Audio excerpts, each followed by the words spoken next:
नमस्कार, मी ऋषी देसाई. बुलेटिनमध्ये आपलं स्वागत. थेट जाऊया राधाकृष्ण विखे पाटील संयुक्त पत्रकार परिषदेत बोलतायत. विधान परिषदेतले राष्ट्रवादी काँग्रेसचे मुख्य प्रतोद माननीय हेमंत टकले साहेब, विधानसभेतले माजी सहकारी जितेंद्रजी आव्हाड आणि उपस्थित सर्व पत्रकार बंधू भगिनी, प्रथमतः पत्रकार परिषदेसाठी आपण सर्व उपस्थित झाल्याबद्दल आपल्या सर्वांचं मी स्वागत करतो.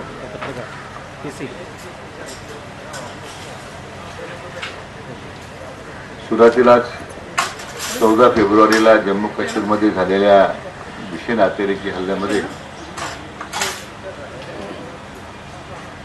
40 जवान शहीद झाले.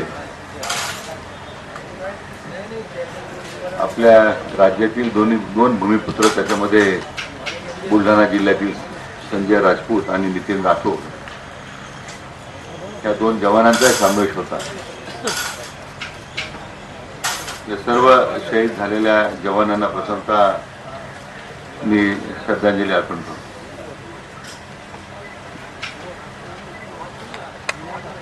उद्यापासून महाराष्ट्राचा, आपल्या राज्याचं विधिमंडळ अर्थसंकल्पीय अधिवेशन सुरू होत आहे. खरं तर लेखानुदान मागण्यासाठी हे अधिवेशन आहे,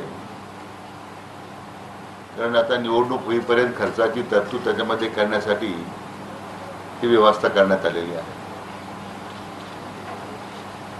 मात्र जसं लोकसभेच्या अर्थसंकल्पीय अधिवेशनाच्या निमित्तानं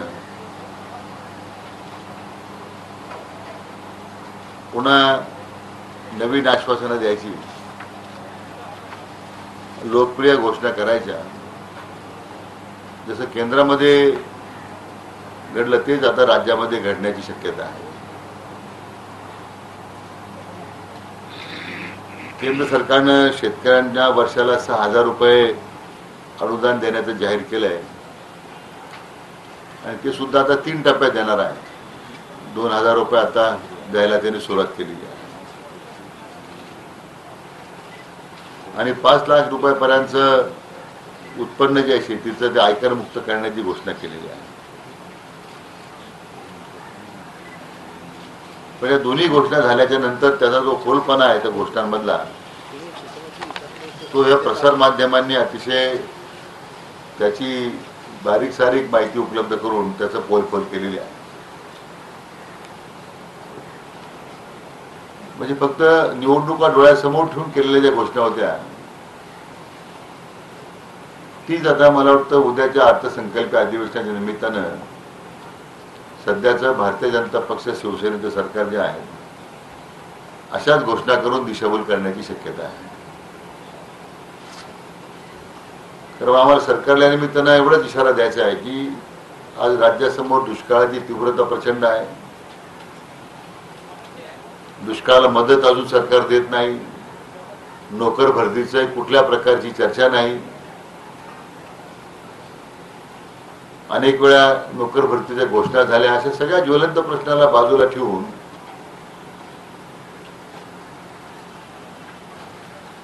फक्त आपल्या पक्षाच्या फसव्या जाहीरनाम्याकरता या अधिवेशनाचा उपयोग करायचा, हेच सरकार जर करणार असेल तर निश्चितपणे त्यांना जाब आम्ही विचारणार आहोत. गेल्या 4.5-5 वर्षापूर्वी दीडपट नफा मिळेल असा प्रकारचा हमीभाव देऊन करणाऱ्या घोषणा करणाऱ्या सरकारकडून अजून त्याची कुठली पूर्तता 5 वर्षात झाली नाही. आणि ती स्थिती आज राज्यातल्या सुद्धा शेतकऱ्यांच्या कर्जमाफीच्या बाबतीत घडलेली आहे. घोषणा झाली 1,36,00,000 खातेदारांपैकी 1/3 फक्त शेतकऱ्यांना त्या कर्जमाफीचा लाभ अंशतः देण्याचा प्रयत्न सरकारने केलेला आहे. यांची पीक विमा योजना फसली. तूर आणि सोयाबीनला हमी भाव देण्याच्या करता कुठल्याही उपाययोजना न करता भाव पडले म्हणून अनुदान देण्याची घोषणा केली, ती फसवी ठरली. बोंडाळी मावा तुडतुड्या करता केलेल्या अनुदानाच्या घोषणा सुद्धा ती मदत सुद्धा अद्यापही राज्यातल्या शेतकऱ्यांपर्यंत पोहोच झाली नाही.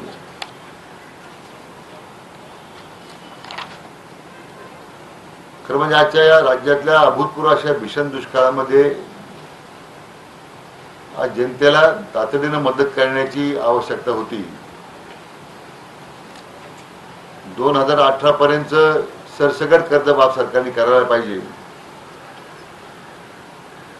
रोजगार निर्माण करण्याची आवश्यकता आहे. पिण्याच्या पाण्याची व्यवस्था करण्याची आवश्यकता आहे. जनावरांना चारा उपलब्ध करून देण्याची गरज आहे.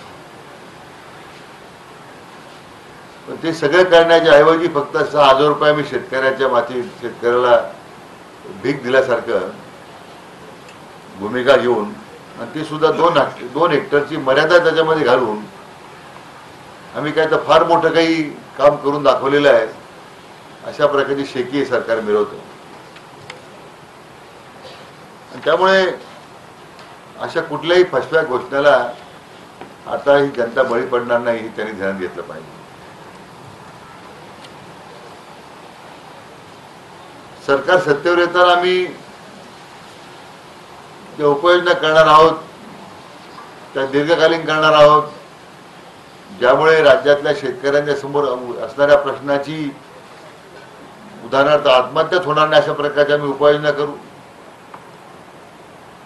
त्याचा परिणाम असा झाला की मागच्या 4 वर्षाचे आकडे जर आपण पाहिले यांच्या उपाययोजनामुळे 15 साली 3,265 शेतकरी आत्महत्या केल्या, 16 साली 3,080 शेतकऱ्यांनी आत्महत्या केल्या, 17 मध्ये 2,917 आणि 18 मध्ये 2,761 शेतकऱ्यांनी आत्महत्या केल्या.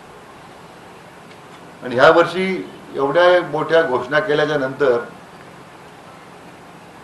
एकट्या जानेवारी महिन्यात 197 शेतकऱ्यांनी आपला प्राण गमावा लागला. ही आकडेवारी जर आपण पाहिली ती मागे 4.5 वर्षामध्ये आत्महत्येचं प्रमाण कमी करण्यामध्ये सरकारला पूर्णतः अपयश आलेलं आहे. आणि म्हणून आमची सातत्यानं मागणी आम्ही जी केली होती की शेतकऱ्यांची कर्जमाफी झाली पाहिजे,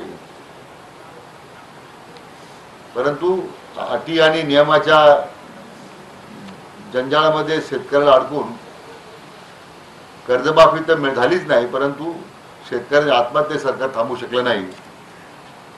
फसलेल्या कर्जमाफीच्या बद्दल आता राज्य सरकारनं शेतकऱ्यांची आता माफी मागितली पाहिजे. आणि मग त्याचं प्रायश्चित आता जर सरकारला करत असेल तर 2018 पर्यंतची सरसकट सरकार कर्जमाफी सरकार तात्काळ द्यावी. कारण राज्यातल्या अभूतपूर्व अशा दुष्काळामध्ये पुन्हा हे आत्महत्येचं सावट राज्यावर आहे आणि त्यासाठी ही घोषणा सरकारने तात्काळ करावी अशी आमची मागणी आहे. आणि म्हणून राज्यातल्या एकूण दुष्काळाच्या स्थितीचा विचार करताना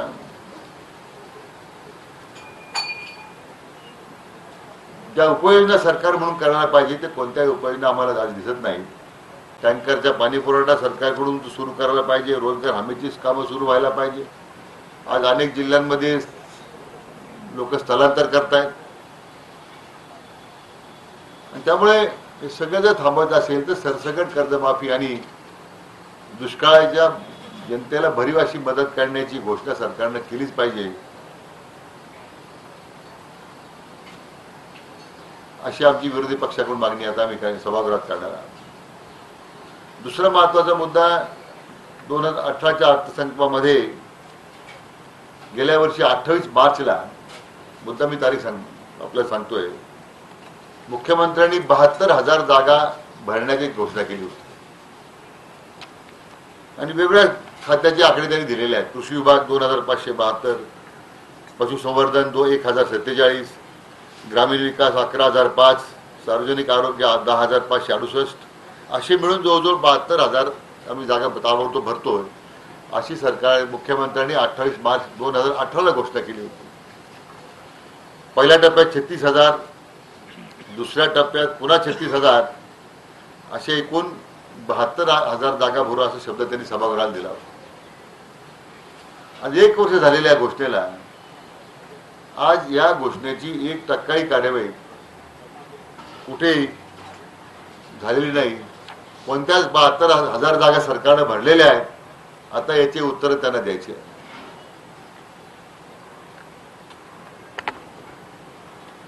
आता काही विभागाच्या जाहिराती निघाल्यात. पुन्हा आता एक नवीन गाजर दाखवण्याचा प्रयत्न होतो की ज्यामुळे आता आचारसंहिता सुरू होईल. पुन्हा स्वप्नरंजन करत या तरुणांच्या पुढे त्यांच्यामधला जो असंतोष आहे तो कसा कमी करता येईल या पद्धतीने आचारसंहितेच्या तोंडावरच आता पुन्हा ही नोकर भरतीची जाहिरात सरकार काढणार. काही ठिकाणी काढल्या गेल्या. जसं 6,000 रुपयाचं शेतकऱ्याला अनुदान देण्याचं आणि 5 लाख रुपये आयकर करमुक्त त्यातून उत्पन्न करमुक्त करण्याचं गाजर दाखवलंय, त्याच पद्धतीचं आता हे राज्य सरकारने आमच्या तरुण बेरोजगारांना गाजर दाखवण्याचा प्रयत्न केलेला आहे. शिक्षक भरती बाबतीमध्ये तेच घडलेलं होतं. राज्याच्या शिक्षण मंत्र्यांनी इतक्या वेळ घोषणा केल्या की 24,000 जागा शिक्षकांच्या भरणार. आता खरं त्याच्या परीक्षा झालेल्या आहेत, निकाल झालेले आहेत, परंतु आज त्या सगळ्या भरती प्रक्रियेमध्ये पात्र झालेल्या शिक्षकांचं राज्यभर आंदोलन झालं. पुण्यात आंदोलन झालं. अन्नत्याग त्या मुलांनी केला. असे अनेक प्रश्न आहेत की शेवटी त्याच्यामध्ये सरकार काही आश्वासनं देऊ शकले नाही. तीच परिस्थिती कंत्राटी कामगारांच्या बाबतीमध्ये आहे. मग अंगणवाडी सेविका आहेत, संगणक परिचालक आहेत, 5 लाख कंत्राटी कामगार आहेत. याही घटकाच्या बाबतीमध्ये सरकारने आश्वासनाच्या पलीकडे काही दिलेलं नाही आहे. आरक्षणाच्या बाबतीमध्ये सुद्धा हेच गोड बंगाल सरकारचं समोर येत आहे. ज्या मराठा समाजाचं आरक्षण असेल, धनगर समाजाचं आरक्षण असेल, फक्त दिशाभूल करण्याचं काम झालेलं आहे. आजही मराठा समाजाच्या आरक्षणाला 100% वैध झालेलं नाही आहे. न्यायालयाची टांगती तलवार अजूनही डोक्यावर आहे. मराठा आरक्षणाकरता वकिलांच्या फौजा उभ्या करू असं विधान मुख्यमंत्र्यांनी केलेलं आहे. मात्र आरक्षणाची बाजू सक्षमपणे मांडण्याचं सुद्धा काम हे सरकार न्यायालयात करू शकलं नाही, हे वास्तव आहे. खरं म्हणजे काँग्रेस पक्षानं आणि न्यायालयाने वैध ठरवलेल्या मुस्लिम आरक्षणाच्या बाबतीत सुद्धा मुस्लिम समाजाला शैक्षणिक आरक्षण द्यायचंच नाही, हे आता सरकारने आता जरूर ठरवून टाकलेलं आहे. उद्या काँग्रेस पक्षाचे आमदार आजच भिवंडीतून आमचे जे आसिफ शेख आहेत ते आता पदयात्रानं उद्या याच मागणीसाठी भिवंडी ते आझाद मैदानापर्यंत पदयात्रा येणार आहे. धनगर समाजाच्या बाबतीमध्ये हेच सरकारने सांगितलं होतं, पहिल्या बैठकीत आम्ही देऊ. आता तर केंद्राला शिफारस करू असं मुख्यमंत्र्यांनी जाहीर केलं. हे या सरकारला समजायला 5 वर्ष लागली. पण अजून फक्त शिफारस करू म्हटलंय, अद्यापही शिफारस केलेली नाही. अनेक अशीच आश्वासनं सरकार देत गेले. शिवस्मारकाच्या बाबतीमध्ये तेच आहे. भारतरत्न डॉक्टर बाबासाहेब आंबेडकरांच्या स्मारकाच्या बाबतीत असंच सातत्याने खोटं बोललं जात आहे. डॉक्टर नरेंद्र दाभोळकर असतील, कॉम्रेड पानसरे असतील, यांच्या खटल्यातून अजून काहीच निष्पन्न होत नाही अशी वस्तुस्थिती आहे. ठिकठिकाणी शस्त्र बॉम्बचे साठे सापडत आहेत. त्याच्याबद्दल सरकार कुठली कारवाई करत नाही. सनातन संस्थेची सगळ्यांचा संबंध आहे, त्याच्यावर बंदी घालण्याची कुठली अनेक वेळा मी मागणी करतोय, त्याच्यावर उपाययोजना सरकार करत नाही.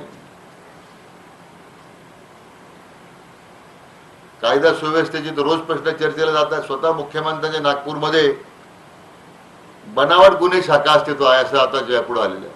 म्हणजे गुन्हे शाखा ही बनावट आहे असे नागपूरला तर समोर आलेलं आहे.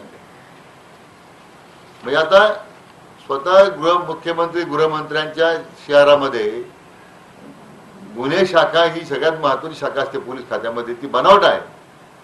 याची ती वाईट अवस्था राज्यातल्या कायदा व्यवस्था राखणाऱ्या पोलीस यंत्रणेची काय असावी. आता याचं उत्तर खरं त्यांनीच दिलं पाहिजे.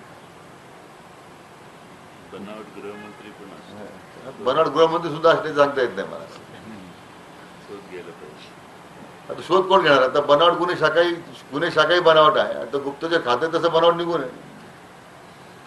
कारण म्हणजे गेल्या महिन्यात माजी आरोग्यमंत्री दीपक सावंत यांनी कुपोषणावर लिहिलेली एक पुस्तकाची कादंबरी आपल्याला पाहायला मिळाली. डॉक्टर सावंतांच्या रूपाने नवीन कादंबरीकार महाराष्ट्राला मिळाला, त्याचा एक आनंद आपल्या सर्वांनाच आहे. परंतु त्यांनी कादंबरी लिहिण्यापेक्षा आरोग्यमंत्री असताना कुपोषणाच्या बाबतीमधलं काम त्यांनी जर प्रभावीपणे केलं असतं तर मला वाटतं अधिक जनतेने डोक्यावर उचलून धरला असतं. पण त्यांनी ज्या काही सक्सेस स्टोरीच्या पुस्तकात दिलेल्या आहेत त्या वास्तवापासून अतिशय दूर आहे. वास्तविक जवळजवळ 67,000च्या वर किंवा त्यापेक्षा मोठा आकडा आहे की या सरकारच्या काळामध्ये बालमृत्यूचं प्रमाण या राज्यामध्ये वाढले.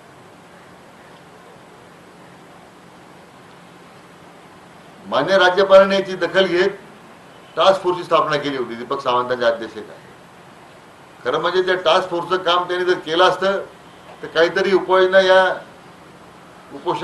कुपोषण भागामध्ये जी मुलं मृत्युमुखी पडतात त्यांना त्याचा काहीतरी उपाययोजना करता आल्या असत्या. परंतु त्यांनी मला वाटतं टास्क फोर्सचं काम करण्यापेक्षा कादंबरी लिहिण्यामध्ये त्यांनी धन्यता मानलेली दिसते. असे अनेक मुद्दे आहेत.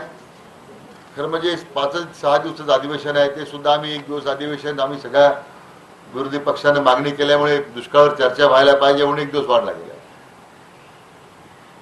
सगळ्यात महत्वाचा एक मुद्दा जो आहे तो मुंबई विकास आराखड्या संदर्भातला आहे. मध्यंतरी आपण पत्रकार परिषद मी स्वतः घेतली, त्याबद्दल बोललोय. सरकारकडून आपण खुलासा मागवलाय, जनहित याचिका दाखल करण्याबद्दल बोललोय. पण मला थोडा विलंब झालाय मला मान्य आहे, कारण त्याच्यामध्ये एवढ्या अडचणी आहेत, माहिती मिळणं एक दुरपस्त आहे. पण मला एवढं सांगायचं की मांडवली करून युटर्न घ्यायला मी काही उद्धव ठाकरे नाहीये. त्यामुळे ह्या बाबतीमध्ये या सगळ्या ह्या तुमच्या मुंबईच्या बाबतीमध्ये आम्ही जनहित याची काही दाखल करायची आहे. एक तर ते अर्बन डेव्हलपमेंटचा नगरविकासच्या संदर्भामधला त्याच्यात अनेक विषय एकमेकावर अवलंबून आहेत. माहिती मिळणं अतिशय अवघड होतं. शेवटी आता त्याच्यामध्ये बऱ्यापैकी माहिती उपलब्ध झाल्याच्या नंतर या अधिवेशनाच्या पुढच्याच आठवड्यामध्ये ही जनहित याचिका जी आहे ही माझ्या नावानंच मुंबई उच्च न्यायालयामध्ये दाखल झाल्याचं आपल्यासमोर आम्ही या ठिकाणी जाहीर करू.